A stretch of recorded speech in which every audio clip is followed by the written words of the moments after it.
Complaint వచ్చింది day before yesterday from the district agricultural officer of Rangareddy district regarding siphoning of funds by the agriculture extension officer of Kondurgu మండల్లో. So దాంట్లో రైతు బీమా and Rythu Bandhu రెండు స్కీమ్స్లో ఈ this concerned officer ఏం చేశారంటే ఫేక్ ఐడెంటిటీస్ క్రియేట్ చేసి స్పెషల్లీ రైతు బీమాలో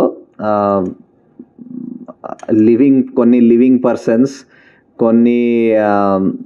already who have passed away, some people expire అయిపోయిన కొందరు, వాళ్ళ ఐడెంటిటీస్ క్రియేట్ చేసి ఎన్రోల్ చేయించుకొని రైతు బీమాలో, then after few days or months వాళ్ళకి మళ్ళీ ఒక ఫేక్ డెత్ సర్టిఫికేట్ క్రియేట్ చేసి అప్లోడ్ చేసి ఆ బీమా అకౌంట్, రైతు బీమా వచ్చిన అకౌంట్స్ కోసం, ఫండ్స్ కోసం సెపరేట్ అకౌంట్స్, ఆయన అకంప్లీస్ కలిసి సెపరేట్ అకౌంట్స్ క్రియేట్ చేసి ఆ అకౌంట్స్కి డబ్బులు డైవర్ట్ చేసేసి దానికి సైఫన్ ఆఫ్ చేయడం జరిగింది. సిమిలర్లీ రైతు బంధు స్కీమ్లో కూడా ఈ ధరణి నుంచి వచ్చిన డేటా చూసుకొని ఎవరెవరు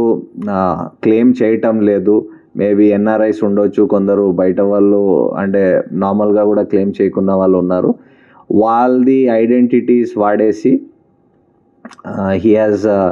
ఇన్సర్టెడ్ అగైన్ ఈ బ్యాంక్ అకౌంట్స్, ఆయన సొంత బ్యాంక్ అకౌంట్స్ అండ్ వాళ్ళ అకంప్లీస్ బ్యాంక్ అకౌంట్స్ పెట్టేసి అవి డబ్బులు క్లెయిమ్ చేసుకోవడం జరిగింది. సో రఫ్లీ అబౌట్ రైతు బీమాలో అబౌట్ 20 పీపుల్ది చేశారు, 20 పర్సన్స్ది బీమా అంటే ఇన్సూరెన్స్ క్లెయిమ్ చేశారు. అండ్ రైతు బంధులో ఒక 130 ఈ అకౌంట్స్ 130 మెంబర్స్ది రైతు బంధు స్కీమ్లో క్లెయిమ్ చేశారు. సో దీంట్లో ఈయన agriculture extension officer G Srisailam and ఆయన అకంప్లీస్ వీరస్వామి ఇద్దరికి అరెస్ట్ చేయడం జరిగింది.